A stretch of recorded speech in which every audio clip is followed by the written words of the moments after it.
23 मई को नरसिंह जयंती है। हिरण्याकश्यप को मारने के लिए भगवान ने नरसिंह अवतार लिया था। ये बात तो सभी जानते होंगे, लेकिन नरसिंह अवतार और जय विजय की तात्विक कहानी क्या है, इसके बारे में शायद ही किसी को पता होगा। बापू अपने साधकों को ये बात बहुत ही प्रेम से और विस्तार से समझा रहे हैं। ब्रह्म वैवर्त पुराण में पाताल खंड है, उसमें आया कि जय विजय भगवान के पार्षद थे। भगवान के पार्षद थे। जय माना अहंता और विजय माना ममता। अहंता और ममता होने पर, भगवान सच्चिदानंद होने पर भी अहंता और ममता के कारण अनुभव में नहीं आते। तो भगवान के पार्षद बने हुए हैं, लेकिन अपनी अहंता है, अपने पद की ममता है। तो सनकादि ऋषियों को बैत से खदेड़ दिया 3 बार। तो सनकादि ऋषि ब्रह्मवेता थे, उनको अपना सच्चिदानंद स्वभाव हस्त मलकवत था। तो जैसे आप इधर आए तो भी हिंदुस्तान में हो और अपने अपने घर गए तो भी हिंदुस्तान में, ऐसे ही ज्ञानी साक्षात्कारी महापुरुष के लिए जन्म लेना अथवा किसी लोक में रहना या शरीर छोड़ देना या शरीर धारण कर देना, उनके लिए जन्म मृत्यु नहीं होता है, उनके लिए एक विचरण विहार हो जाता है। तो सनकादि ऋषि योग बल से पहुंचे भगवान नारायण से मिलने को। तो जय विजय ने उनका अपमान करके खदेड़ दिया। तो 1 बार नहीं 3 बार। तो सनकादि ऋषियों ने कहा कि तुम भगवान के धाम में हो, फिर भी तुम्हारा अहंता ममता नहीं गया और तुम दैत्य जैसा व्यवहार कर रहे हो, भगवान के पार्षद कहलाते हो। जाओ, तुम्हें धिक्कार है, हम तुम्हें श्राप देते। 3 बार खदेड़ा है तो तुमको 3 बार दैत्य योनि में भटकना पड़ेगा। सनकादि ऋषि की नाराजी और होहापो आवाज सुनकर भगवान नारायण आए। बोले, ऋषियों ने जो उपदेश दिया है या श्राप दिया है वो उचित ही दिया है, तुम बहुत सिर पर चढ़ गए हो, उद्दंड हो गए थे, मुझे सजा देनी थी। तो संत मेरा ही रूप है, उन्होंने जो श्राप दिया है ऐसा ही हो, उचित हो। तो गिड़गिड़ाने लगे जय विजय। भगवान ने कहा, आखिर तुम मेरे सेवक हो, तुमको 3 बार जन्म लेना पड़ेगा, तो हम भी आ जाएंगे तुम्हारे को उस जन्म से पार करने के लिए, हम भी आ जाएंगे तुम्हारे साथ कुश्ती खेल लेंगे। तो वही जय विजय हिरणाक्ष और हिरण्याकश्यप बने। तो हिरणाक्ष को तो भगवान ने वाराह अवतार धारण करके मारा, और हिरण्याकश्यप को मारने के लिए भगवान के घर में सनकादि ऋषियों ने कहा कि अच्छा भगवान तुम जाओगे, अपने सेवकों को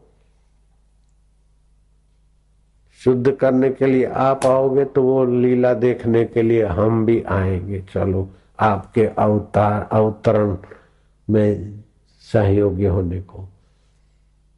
तो भगवान तो कैसे आओगे, भक्त की पुकार से, तो हम आपके भक्त बन जाएंगे। हम हिरण्याकश्यप के घर प्रहलाद होके आएंगे और फिर वो हमको रोकेगा, टोकेगा, डांटेगा, यही हमारा विरोधी वहां ज्यादा उद्यम करेगा तो फिर वहां आप प्रकट होना।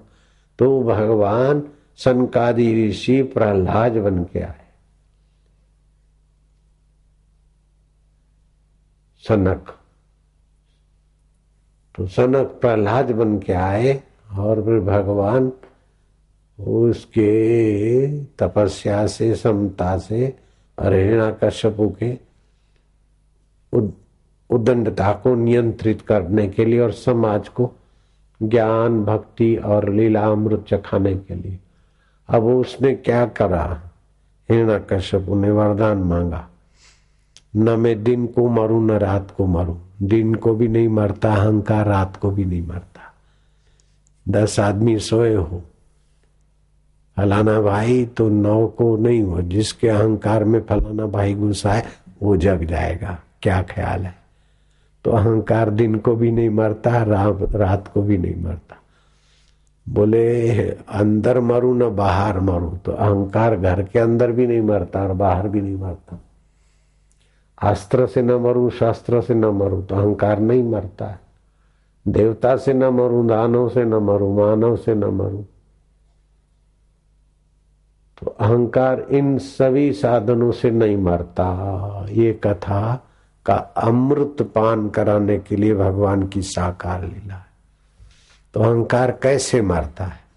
बोले मनुष्य से भी नहीं मारू और देवता से भी नहीं।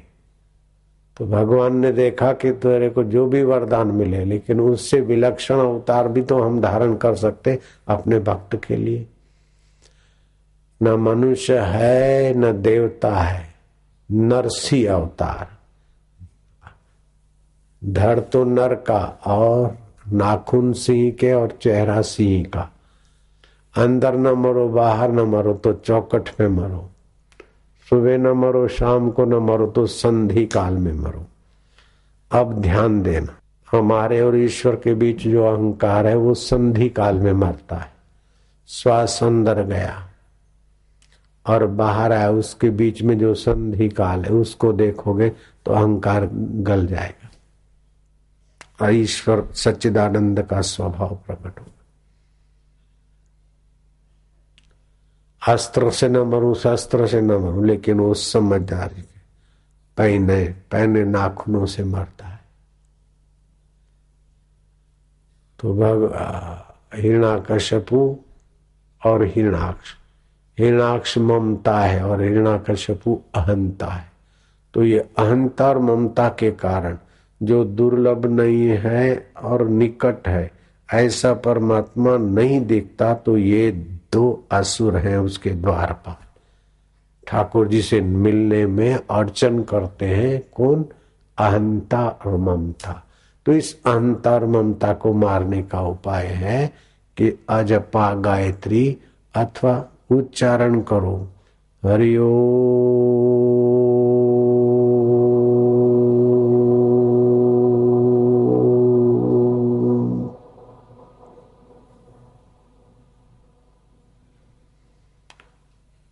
तो हरि का हा और ओम का मा, उसके बीच में संकल्प और विकल्प नहीं होगा, तो इसमें अहंकार की दाल नहीं गलेगी, चंचलता नहीं आएगी, ममता नहीं घुसेगी। हा और मां के बीच दूसरा कुछ आएगा नहीं। थोड़ा दिन ये अभ्यास करो तो बहुत सारे संकल्प विकल्प अहंता ममता का परिवार की, जैसे पनझड़ में पेड़ की बहुत सारे सफाई हो जाती, ऐसी संकल्प विकल्प और वास्तवों की सफाई हो जाएगी, चित्त में शांति आने लगे।